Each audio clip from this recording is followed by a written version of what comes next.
com vocês para a gente conversar um pouquinho sobre como conversar com as pessoas em alta vulnerabilidade social.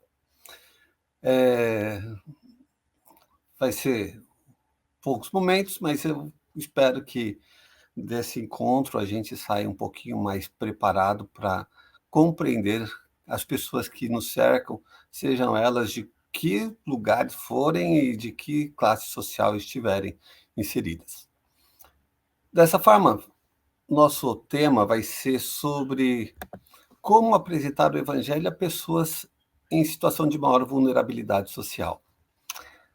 Eu me lembro, já faz muitos anos, quando ainda trabalhava como capelão em um hospital lá da rede da Golden Cross, que eu fiz um curso, ou ter feito um curso com a Eleni Vassão, lá no Hospital das Clínicas. Naquela ocasião, conheci muita gente, depois fomos para a Universidade Mackenzie, e dentro desse processo, eu ouvi uma palestra sobre como falar com pessoas em vulnerabilidade social através de um grupo que fazia um trabalho com as crianças de rua lá no centro de São Paulo, assim como fazia um trabalho ali na região da Santa Efigênia com pessoas que viviam em situação de risco, que trabalhavam como profissionais do sexo. Naquela ocasião, eu vi até um dos participantes dando uma palestra, falando em gíria, tentando entrar na vida daquelas crianças, e naquele momento pareceu algo tão distante para mim poder falar com aquelas pessoas, porque eu não tinha um vocabulário, eu não tinha a vivência delas. Interessante que com o tempo a gente vai aprendendo coisas, e eu percebi que aquilo que eu vi, na verdade, era uma tentativa artificial de se aproximar de pessoas que já estavam perto. Quando a gente tenta aproximar das pessoas em alta vulnerabilidade social, tentando mudar vocabulário, mudar nosso jeito, na verdade, nós estamos carregando nosso encontro com elas de preconceitos, ao invés de estendermos um braço acolhedor.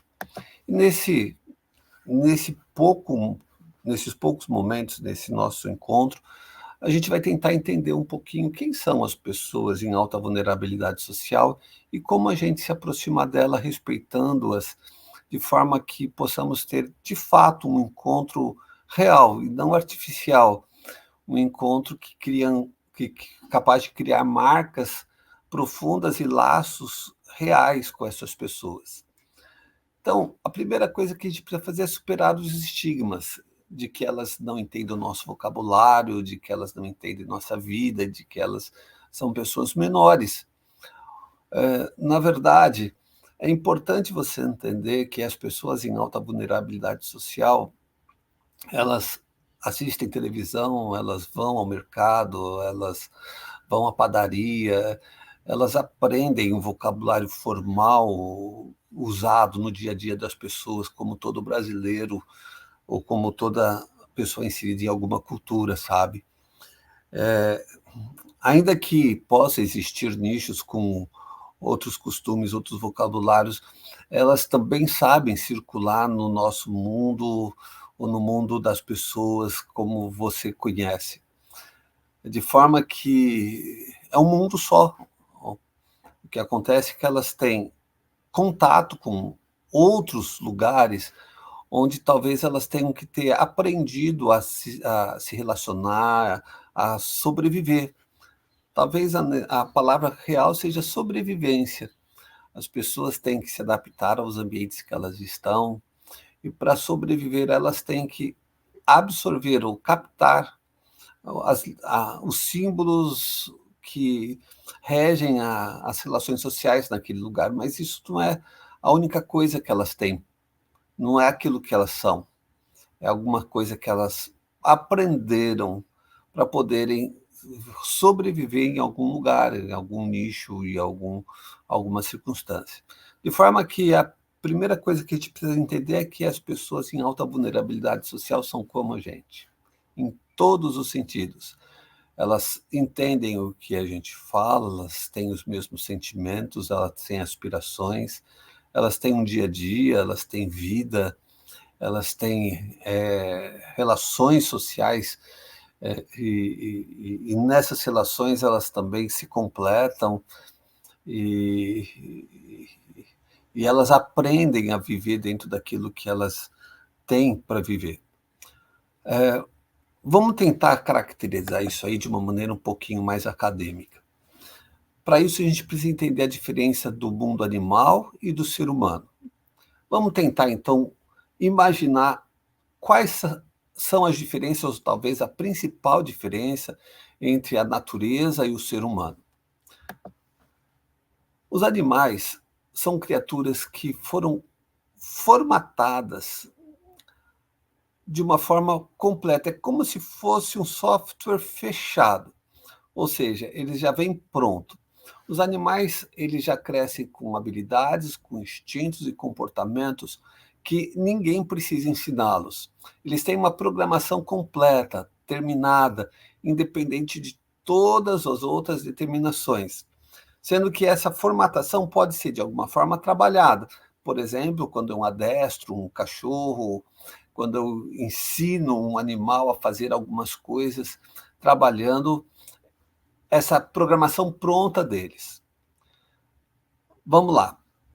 Para ficar mais claro, se eu pegar um cachorrinho e separá-lo da mãe ainda nos primeiros dias de vida, um pouquinho mais de um mês, 2 meses ali, e levar ele para minha casa para mim cuidar dele, sabe o que ele vai se tornar? Ele vai se tornar um cachorro igual a todos os outros. Ninguém vai precisar ensinar ele a latir, ninguém vai precisar ensinar ele a se alimentar. E mais, ainda que eu não tenha ensinado nada, quando esse cachorrinho crescer, se encontrar um gato adulto que ele não tenha convivido, ele vai se espantar, se estranhar. E ninguém ensinou, porque ele é um cachorro, ele está pronto. Um gato, a mesma coisa. Se eu separá-lo da mãe, ele vai crescer em casa e vai se tornar um gato. E um gato como todos os outros. E se eu pegar esse gatinho, criar em casa e depois de adulto apresentar um ratinho para ele, adulto, ele vai se estranhar e, dependendo da raça e do instinto desse gato, ele vai comer esse rato. E ninguém vai precisar ensinar, ninguém precisou ensinar.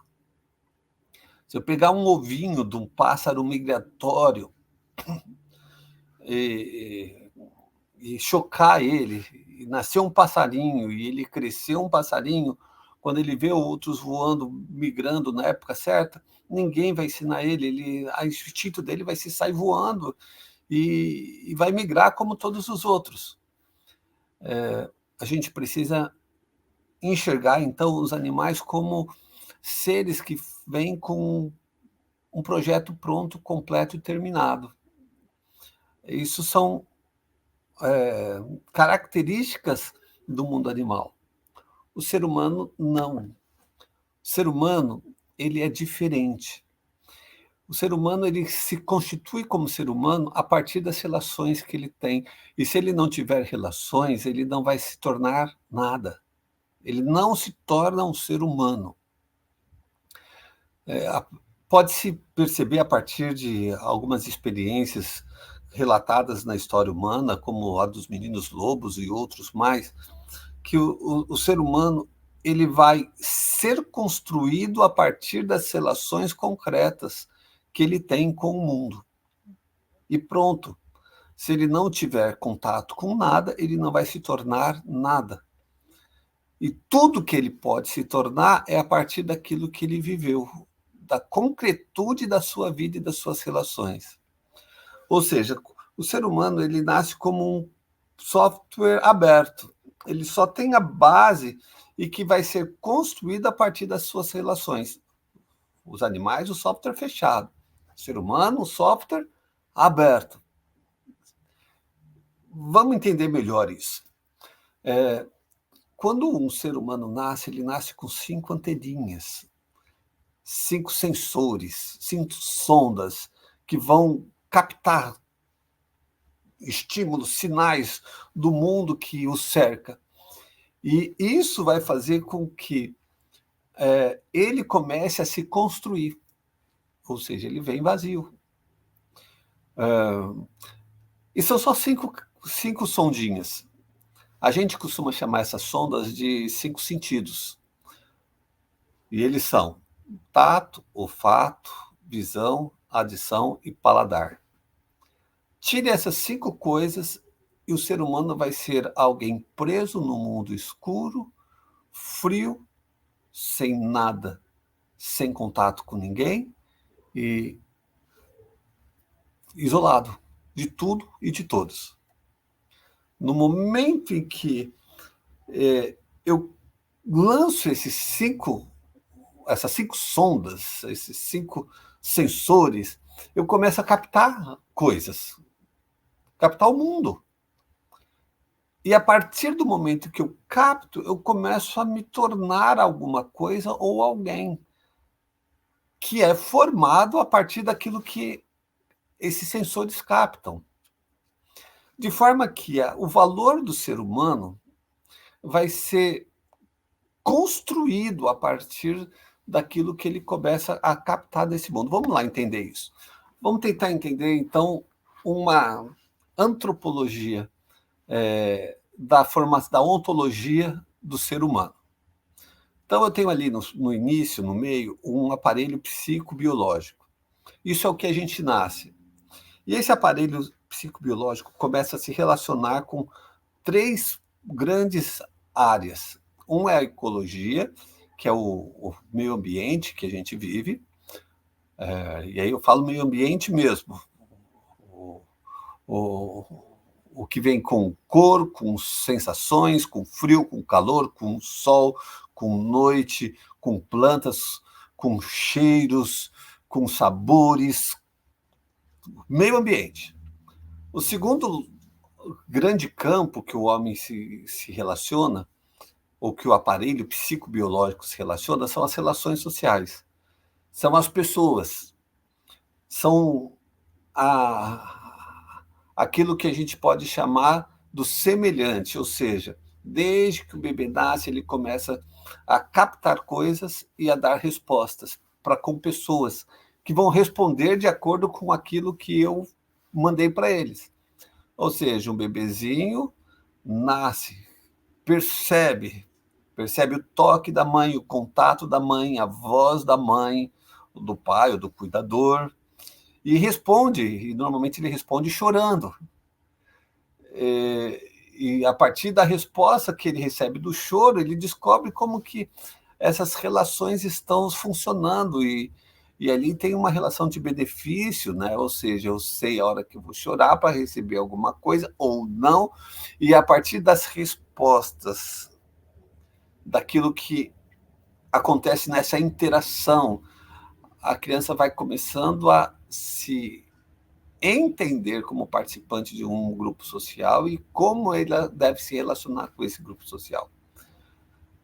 E o terceiro aspecto é o metafísico, que é a partir do momento que eu vou percebendo na ecologia e nas relações sociais, eu vou tendo algum entendimento um pouquinho mais claro da concretude da vida, eu começo a também entender a possibilidade de relacionar com algo superior, uma subjetividade, um Deus, uma fé,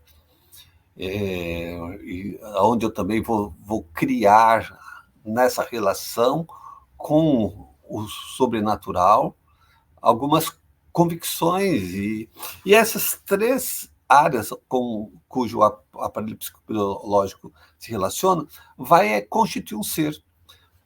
É importante a gente entender que ninguém vai ser nada além daquilo que ele viveu. Ninguém vai ter nada além daquilo que ele se relacionou e que ele construiu. Ninguém vai conseguir ter horizontes maiores daquele que ele, de alguma forma, recebeu nessas relações. Outra coisa, é importante a gente entender também que essas relações não são relações como de soma, sabe? 1 mais 1 igual a 2. São relações múltiplas, que se dão de diversas formas, se dão de forma de aproximação, de afastamento, de aceitação, de negação, de prazer, de incômodos, relações simbióticas, sinestésicas, são relações múltiplas e complexas, concomitantes, concorrentes, e a partir dessas relações as coisas vão se construindo. E como eu disse há pouco, não na ordem de 1 mais 1 igual a 2, mas a interação de todas essas coisas juntas, que são trabalhadas por um aparelho psicobiológico na construção, então, de algo maior, a pessoa começa a se constituir, a ter consciência de si mesmo, a ter consciência da sua própria existência, a ter consciência de quem ela é e de como ela está no mundo. Vamos lá. Para me exemplificar um pouquinho mais, entenda, por exemplo, a água. A água é constituída de H2O, hidrogênio, oxigênio. E é uma coisa curiosa, porque se você for ver a propriedade do hidrogênio e do oxigênio, você vai descobrir, por exemplo, que o hidrogênio é um excelente combustível. Inclusive, durante a Segunda Guerra Mundial, havia muitos carros movidos a hidrogênio líquido. E você vai descobrir que o oxigênio, por exemplo, é um excelente comburente. Sem oxigênio não pega fogo nada. Quando você faz um fogãozinho a lenha, você tem que ter entrada de ar lá embaixo para o oxigênio botar fogo na lenha, senão não pega fogo. Quando você vai fazer fogueira lá no acampamento, você tem que colocar lá sua faísquinha lá e ficar soprando para o oxigênio pegar fogo, porque o oxigênio é excelente comburente. E para ter fogo, você precisa de 3 coisas. Você aprende isso na escola, viu? Lá no comecinho do ensino fundamental. Que para ter combustão, você precisa de 3 coisas. Do combustível, do comburente, da faísca, ou da fonte de calor. Então, eu tenho um bom combustível, um bom comburente, o hidrogênio e o oxigênio. Só que quando eles se juntam, eles não potencializam fogo. Eles apagam fogo. Você constrói água, que é diferente do oxigênio, que é diferente do hidrogênio e que tem uma propriedade antagônica. Ela não produz fogo, ela apaga o fogo. Ou seja, quando eu somo um monte de coisas, nem sempre eu tenho uma somatória de potencialidades. Eu construo uma terceira coisa formada pelas 2 primeiras, mas diferente das 2 primeiras. Então, o aparelho psicobiológico, quando se relaciona com o mundo, ele vai construir coisas que não é, como eu tentei dizer, o somatório de 1 mais 1, mas são coisas feitas a partir daquilo que se transformam em outras e que, na verdade, é a constituição da pessoa. Isso a gente chama de uma ontologia criativa, uma ontocriação. O ser humano vai se construindo sem parar durante a sua vida, a partir das relações que ele tem com o mundo e a partir da forma como o mundo se relaciona ou estimula ou interage com ele. O ser humano nunca está pronto. A gente está sempre se construindo. E alguém fala, mas e as determinações psicobiológicas ali são limitantes? Eu quero dizer para você também que, antes da gente continuar aqui, é importante você entender que o aparelho psicobiológico tem, sim, suas pré-determinações, mas elas não devem ser determinantes de nada. Porque a partir do momento que eu estou no momento de ontocriação, as coisas que o ser humano constrói sobre si vão se tornar muito mais evidentes e importantes do que as determinações do aparelho psicobiológico.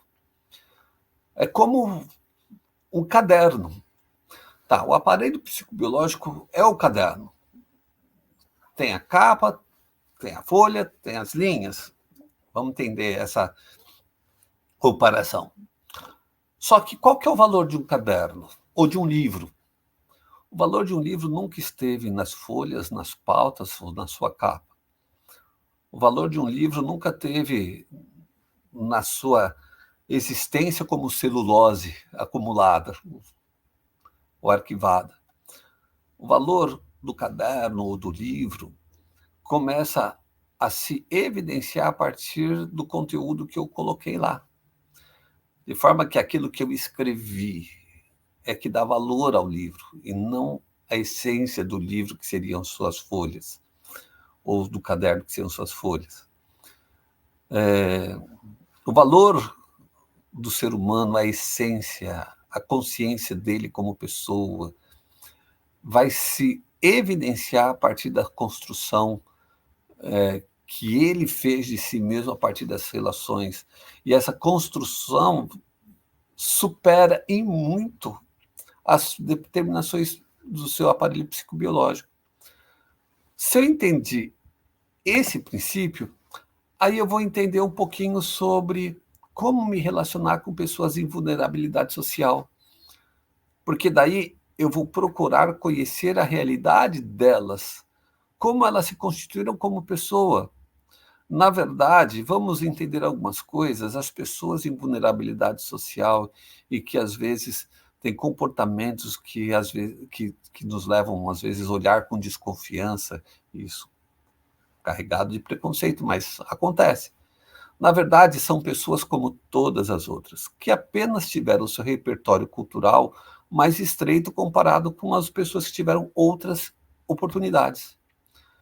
Ou seja, elas são seres humanos plenos, com amor, com relacionamentos, com sonhos.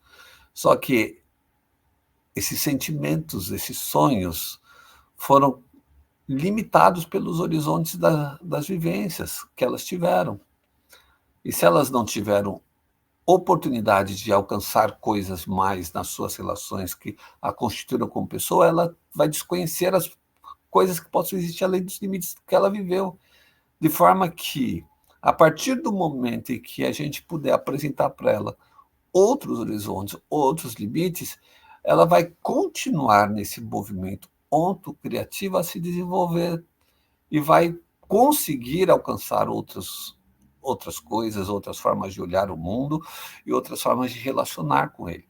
Mas isso sempre dentro do mesmo processo de um aparelho psicobiológico se relacionando com coisas, e aí o ser humano muda o mundo modificado altera as percepções do ser humano, e o ser humano, com essas novas percepções, se muda e altera o mundo a partir desses novos conhecimentos que adquiriu, e aí o movimento autocriativo vai prosseguir por toda uma vida.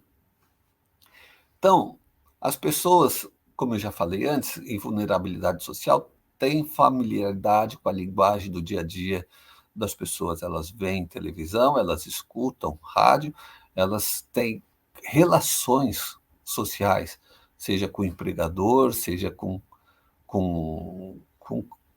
os lugares que ela visitou, ainda que não tenham dado tantas oportunidades como elas poderiam ter tido.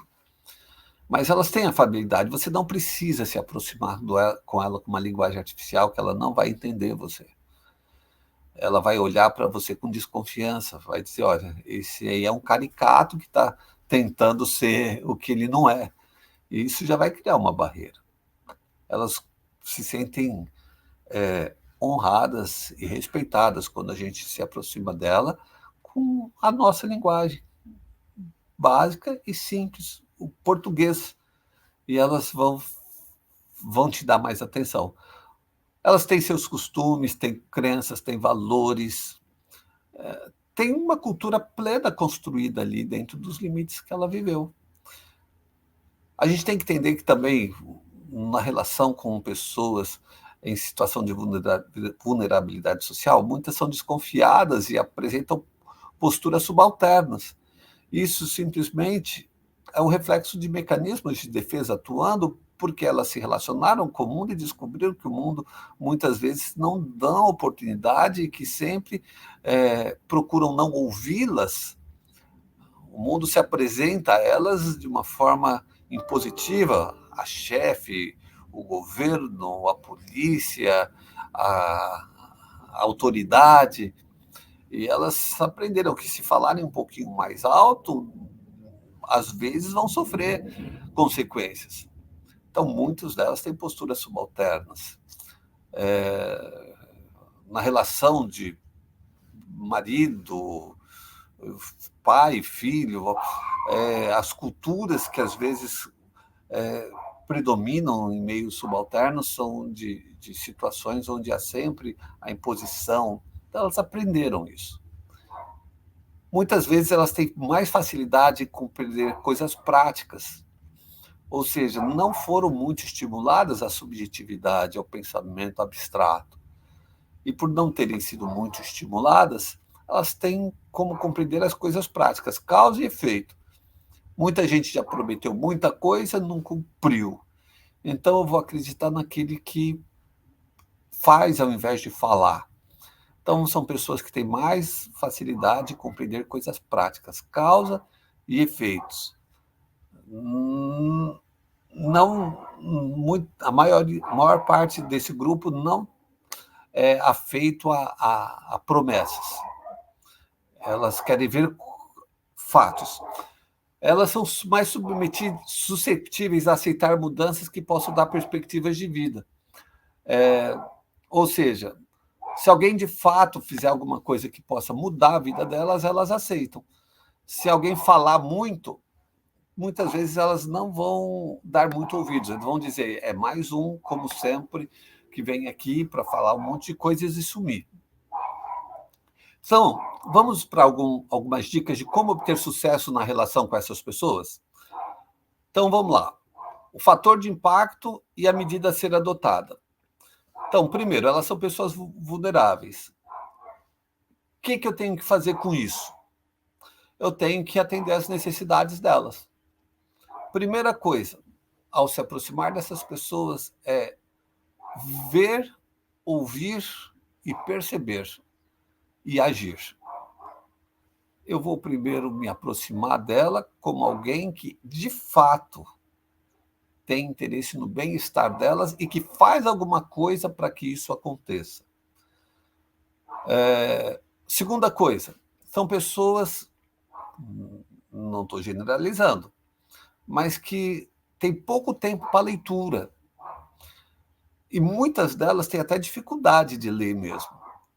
Então, se eu quero entrar na vida delas, por exemplo, para ensinar um pouquinho da Bíblia, se eu atendi as necessidades delas como vulneráveis, elas passam a acreditar em mim. Então, o que eu falo é verdade.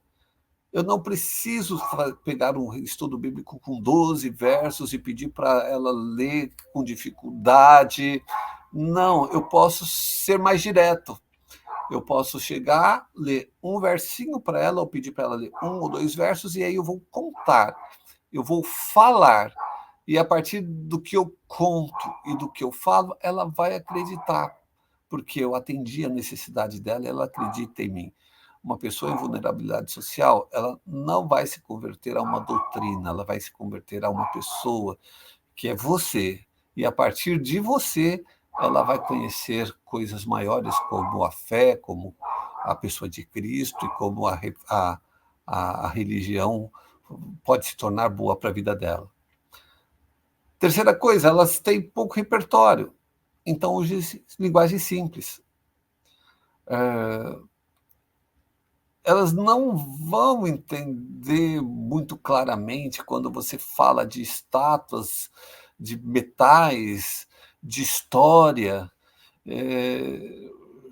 da sequência de reinos e reis. Se você quer dar um estudo bíblico profético sobre Daniel 2, conta para elas uma história. A história bíblica, conta de forma simples. Não precisa explicar detalhes mais profundos que provavelmente, por causa do pouco repertório, inclusive sobre história, ela vai achar isso tudo muito, muito, muito longe da realidade delas e daquilo que elas vão entender como algo que vai construir uma base sólida sobre elas. Então, use linguagem simples, vai falar sobre santuário, aquelas coisas todas. É mais fácil você dizer, olha, tinha um lugar onde as pessoas matavam um animal, e ali simbolizava o que Jesus faria por elas, e elas entendiam, do que tentar falar dos símbolos e tudo mais. É, 2.300 tardes e manhãs, 70 semanas. Use linguagem simples, é o que elas precisam. E alguém fala, mas elas vão ficar assim. A construção das pessoas como indivíduos é uma obra da vida inteira. A partir do momento em que elas começarem a se relacionar com novas coisas, elas vão descobrir novas potencialidades, elas vão se abrir a novas possibilidades, e o tempo vai dar conta de trazer muitas compreensões e isso ser internalizado, que no primeiro momento é impossível de acontecer. Então, use linguagem simples. Elas têm pouca abstração. Explique detalhadamente. Traga as coisas para o concreto. É o que Jesus fazia. Ele nunca falou de doutrina. Se você pegar a pregação de Jesus Cristo, ele chegava com as pessoas e dizia, olha as flores, os lírios. Está vendo como é lindo? Deus veste vocês. Aí elas entendiam. Olha os passarinhos. Eles não trabalham, mas comem, sobrevivem, Deus cuida deles. A partir disso, de uma explicação simples, no detalhamento ali daquilo que as pessoas têm como repertório, é que as verdades vão sendo, de alguma forma, cristalizadas e incorporadas pelas pessoas. As pessoas têm maior vinculação nas relações sociais, ou seja, a partir de apadrinhamentos, ou seja, as pessoas começam a se aproximar de pessoas que elas confiam, e quando elas confiam, elas realmente se entregam. Isso significa que uma pessoa em alta vulnerabilidade social, se você atende a necessidade, ela confia em você, ela vai criar vínculos reais com você. Então, apadrinhe, convide para almoço, para sair, para fazer coisas juntos. É isso que vai fazer com que elas, de alguma forma, aceitem a verdade. E a verdade para elas é você. E depois, aquilo que você está falando. E, por último, elas são hesitantes. Por quê? Porque as pessoas já prometeram muitas coisas para elas e nada deu certo. Pouca gente cumpriu o que falou. E isso em todas as áreas, desde a infância, trabalho e outras coisas que ela viveu. Então, elas têm dificuldade para tomar decisão.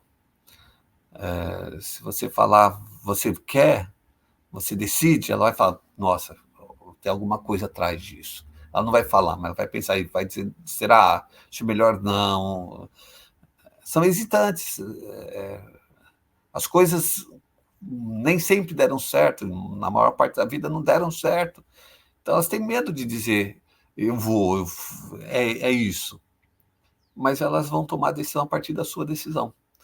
Então tome a decisão por elas. Você está dando estudos, você já está caminhando com elas, você já criou vinculação. E aí, então, chega um momento que você só vai perguntar para ela, e aí, que dia que é o seu batismo? Ela fala, mas eu não vou batizar, nada. Nossa, você não está caminhando com a gente, comigo? Então vamos lá, vai ser gostoso. Isso é bom, vai ser uma experiência única. Elas falam, então tá bom. A decisão deve partir de você. E aí você vai convidá-la para uma decisão que você já tomou com ela a partir de toda uma vivência. É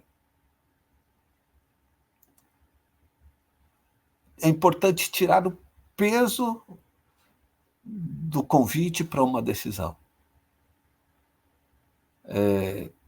E transformar a decisão da pessoa numa decisão conjunta de uma amizade que já foi construída. E aí não tem como dar errado. E o mais bonito é que, a partir dessa sua relação com ela, você vai dar dando oportunidades para essa pessoa entrar em contato com novas coisas, com novos sonhos, com novos horizontes. Ou seja, as anteninhas delas começam a captar coisas novas que vão ser incorporadas à construção dela como pessoa, e isso vai a dar a oportunidade para que ela cresça como sujeito, como possibilidade de ser, como consciência de si mesmo, a partir de novas oportunidades, de novas vivências, e aí Deus é incorporado nessas vivências, é a esperança incorporada, e a, a salvação começa a ser parte da construção dela, de um Deus que agora entra para a vida dela e que vai dar novas possibilidades, novos direcionamentos. Lembra? O aparelho psicológico, agora psicobiológico, agora você começa a se relacionar com o sobrenatural, e aí não tem limites. É importante que a gente tenha isso em mente, e tenha em mente que isso está na Bíblia. Paulo fala isso. Paulo diz assim: olha, fiz-me como fraco para os fracos, para ganhar os fracos, fiz-me tudo para com todos, para que por de todos os meios eu pudesse chegar a salvar alguns. E eu faço isso por causa do Evangelho, para ser também participante dele. Deus te faz um convite de você, a partir daquilo que Deus fez com você, o amor que ele tem para com você, pequenininho diante da grandeza dele. Também ter amor pelas pessoas em vulnerabilidade social, e para que então você pudesse se aproximar dela como Deus se aproximou, não querendo algo dela, mas como querendo fazer algo por ela.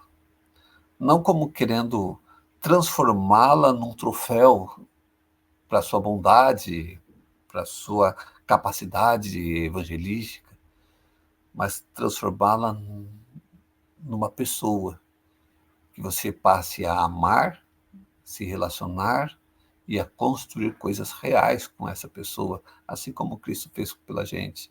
E nessa relação, onde você vai ajudar essa pessoa a se desenvolver e crescer, então vai também estar acontecendo o processo de evangelização e de salvação.